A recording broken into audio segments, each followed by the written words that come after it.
आज 21 दिसंबर सन 2021। आज के इस विशेष एपिसोड में हम चर्चा करने वाले हैं एग्रो कमोडिटीज़ में क्या संभावना होगी, शेयर बाजार में क्या रह सकती है हलचल। गौरतलब है हमारे पिछले एपिसोड में हमने निफ्टी और बैंक निफ्टी के ऊपर जो आपको नज़रिया दिया था, फंडामेंटल एनालिसिस और फाइनेंशियल एस्ट्रोलॉजी के संयुक्त प्रयासों से वो अक्षर सत्य साबित हुआ और सोमवार को यानी कल ज़बरदस्त गिरावट भारतीय एवं अंतर्राष्ट्रीय बाज़ारों में देखी गई। भारतीय रुपया की चाल भी सटीकता से विश्लेषण किया गया जो कि सत्य साबित हुई। इसके अतिरिक्त कच्चे तेल में आपको अग्रिम हमने भविष्यवाणी दी थी, विश्लेषण दिया था, उसके अंदर भी कल ज़बरदस्त गिरावट लगभग 4% की बड़ी गिरावट दर्ज हुई। उम्मीद है कि सभी दर्शक बंधुओं ने इसका भरपूर लाभ उठाया होगा। आज हम चर्चा करेंगे, उससे पहले आज की ग्रह स्थिति। मंगल और केतु वृश्चिक राशि में है, सूर्य और बुध धनु राशि में, गुरु कुंभ राशि के अंदर है और चंद्रमा मिथुन राशि में विचरण कर रहे हैं। गौरतलब है कि आज चंद्रमा मिथुन से कर्क राशि के अंदर परिवर्तन कर जाएंगे रात्रिकालीन। सबसे पहले एग्रो कमोडिटीज़ में क्या संभावनाएं बन सकती हैं। सोयाबीन, सरसों, चना, गेहूं, बासमती चावल और मूंग जैसी अहम कमोडिटीज़ के ऊपर भारत सरकार ने के आदेश और निर्देशानुसार सेबी ने एनसीडीएक्स के ऊपर वायदे कारोबार में रोक लगा दी है। इसका प्रमुख कारण महंगाई में लगातार बढ़ोतरी को देखा जा रहा है और कुछ सूचनाएं ऐसी भी मिली कि इसमें स्पेकुलेटिव एक्टिविटीज़ के अंदर काफ़ी बड़ी इजाफा हो रहा है। गौरतलब है कि सरसों के अंदर और चने के अंदर ऑलरेडी ये रोक काफ़ी महीनों पहले से थी। अभी सोयाबीन और रिफाइंड सोया, बगैर बासमती मूंग जैसी जो कमोडिटीज़ के ऊपर बैन किया गया है अगला वायदा बाजार, उसके लिए भी अहम पॉइंट ये भी बनता है कि मूंग, गैर बासमती और गेहूं आदि के ऊपर कोई बड़ा वॉल्यूम एनसीडीएक्स के ऊपर नहीं था। उसके बावजूद भी इस पर रोक लगाई जा रही है। सोयाबीन के जो तेज़ी और मंदी की पूरी जिम्मेदारी भारतीय कारोबारी या किसानों की भी नहीं मानी जा सकती, क्योंकि सोयाबीन के भाव अंतर्राष्ट्रीय बाज़ारों की तर्ज में ऊंचे और नीचे होते हैं। गौरतलब है कि भारत अपनी आवश्यकताओं का मात्र 45% ही उत्पादन कर पाता है। लगभग 55% ऑयल सीड एवं सोया ऑयल भारत को आयात करना पड़ता है। अतः भारतीय मुद्रा की यानी भारतीय रुपये की अमेरिकी डॉलर के मुकाबले कमजोरी या सकारात्मक रुख भी इस बाज़ारों को प्रभावित करता है।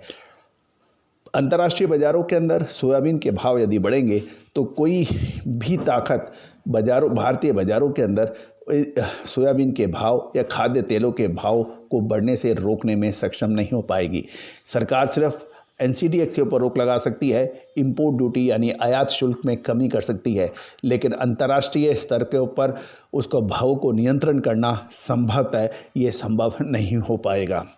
दोस्तों, आज एग्रो कमोडिटीज़ के अंदर गवार्स कॉम्प्लेक्स के अंदर यानी गवार सीड और गवार गम के अंदर तेज़ी की संभावनाएं बन रही हैं। इसके अतिरिक्त जीरा भी तेज़ी की ओर अग्रसर हो सकता है। मसाला पैक के अंदर धनिया भी तेज़ी की ओर अग्रसर हो सकता है, कोरिएंडर। गौरतलब है कि जीरे के ऊपर हमने आपको पहले भी अपडेट दिया था। इस बार जीरे का प्रमुख उत्पादक राज्य गुजरात के अंदर लगभग 35 से 40% जीरे की बुआई की में कमी की सूचनाएं मिल रही हैं। दोस्तों, जीरा एक प्रमुख मसाला पैक के अंदर एक आइटम है, एक कमोडिटी है जिसका इस्तेमाल पूरे भारतवर्ष के अंदर सबसे ज़्यादा हुआ करता है। धनिया के अंदर भी तेज़ी की संभावनाएं बन सकती हैं। कोरिएंडर के अंदर इसके ऊपर भी विशेष नज़र रखी जा सकती है। ये मुझे आश्चर्य नहीं होगा यदि सन 2022 के अंदर जीरा और धनिया के साथ साथ हल्दी भी ईयर ऑफ द कमोडिटीज़ के रूप में जानी जाए।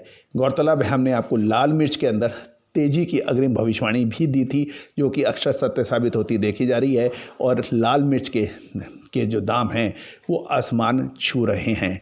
दोस्तों, बहुत महत्वपूर्ण होता है कि अग्रिम विश्लेषण, क्योंकि तेज़ी में तेज़ी और मंदी में मंदी करने वाले तो लगभग सभी मार्केट विशेषज्ञ हो जाते हैं, लेकिन फाइनेंशियल एस्ट्रोलॉजी आपको अग्रिम विश्लेषण, अग्रिम चेतावनी देती है तेज़ी या मंदी होने की, जो कि अक्षरत सत्य साबित भी होती देखी गई है। तो दोस्तों, अब हम चर्चा करने वाले हैं शेयर बाज़ार में क्या संभावना है। शेयर बाजार के अंदर निफ्टी और बैंक निफ्टी ने कल ज़बरदस्त गिरावट दर्ज हुई। उम्मीद है कि सभी दर्शकों ने इसका भरपूर लाभ उठाया होगा। अब क्या संभावनाएं बन सकती हैं? कहा जाता है कि यदि आप मंदी में अच्छी क्वालिटी स्टॉक्स खरीदेंगे, धैर्य से खरीदेंगे, टुकड़ों में खरीदेंगे, तो आप अक्सर जीत जाएंगे। मंदी में मंदी करेंगे, तेज़ी में तेज़ी करेंगे, दोनों जगह आपको परेशानियां हो सकती है। मंदी के अंदर जो अभी बाज़ारों के अंदर देखने वाली है और जो अभी तक नज़र आ रही है, उसमें महत्वपूर्ण बिंदु यह है कि भारत के जो शेयर बाज़ार जो हैं उसके अंदर लगातार बिकवाली जो की जा रही है वो एफआई यानी विदेशी संस्थागत निवेशकों के द्वारा की जा रही है।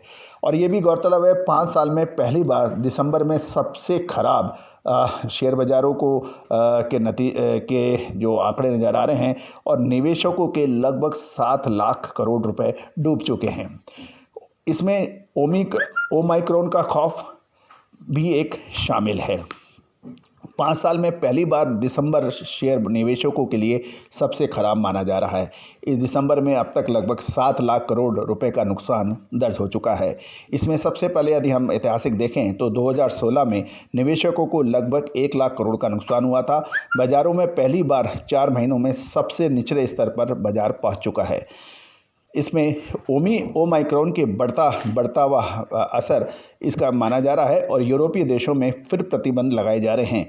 इससे निवेशकों का डर बढ़ रहा है और कई देशों में तो यात्रा की पाबंदियां भी लग चुकी हैं और हॉलैंड यानी नीदरलैंड के अंदर लॉकडाउन के बाद इसकी कई देशों में ऐसे हालात पैदा होने की संभावनाएं बन रही हैं। अभी बाज़ारों के अंदर यदि हम देखें तो 3 प्रमुख चिंताएँ हैं। एक, व्यावसायिक गतिविधियां ठप होने के कारण बढ़ते ओमाइक्रोन के संक्रमण से निवेशकों में व्यावसायिक गतिविधि ठप होने का डर फैल रहा है।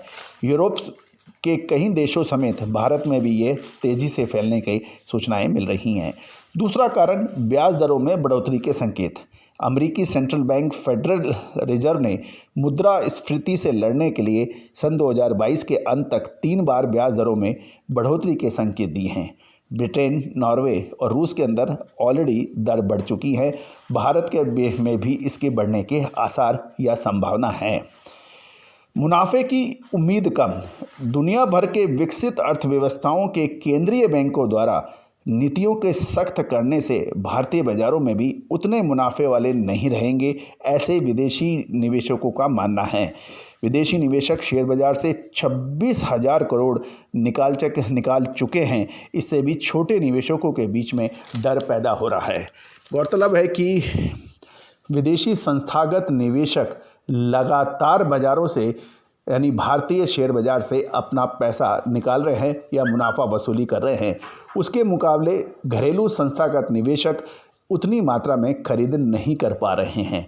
अन्यथा बाज़ारों में होता ये था कि जब विदेशी निवेशक मुनाफा वसूल करते थे तो निचले स्तर पर घरेलू संस्थागत निवेशक माल खरीद लेते थे और जब घरेलू संस्थागत निवेशक माल बेचते थे तो विदेशी संस्थागत निवेशक बड़ी मात्रा में खरीद करते थे और इससे बाज़ारों के अंदर उतार चढ़ाव के साथ साथ में सकारात्मक रुख बनता था। लेकिन पिछले कई महीनों से विदेशी संस्थागत निवेशकों का मोह भारतीय शेयर बाज़ारों से लगातार कम मिलने की सूचना मिल रही है और वो लगातार इसके ऊपर बिकवाली कर रहे हैं और यही वजह है कि निफ्टी, बैंक निफ्टी और कुछ प्रमुख शेयर्स जिसमें विदेशी संस्थागत निवेशकों का बड़ा निवेश था वो बाज़ारों में गिरावट दर्ज कर रहे हैं। इसमें रिलायंस हो, एचडीएफसी बैंक हो, ये सभी प्रमुख हैं।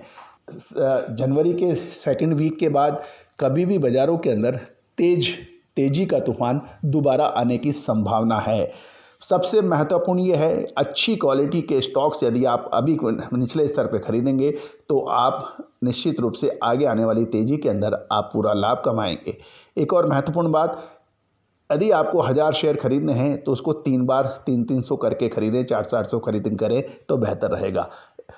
इम्पॉर्टेंट डिस्क्लेमर, ये सभी जानकारियाँ आपको फाइनेंशियल एस्ट्रोलॉजी और फंडामेंटल एनालिसिस के संयुक्त प्रयासों से दी जा रही है।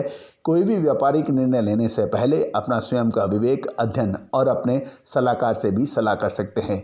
किसी भी प्रकार का नफ़ा या नुकसान ना चैनल ना विशेषज्ञ का होगा, इसका विशेष ख्याल रखें। All the very best, good luck, happy trading.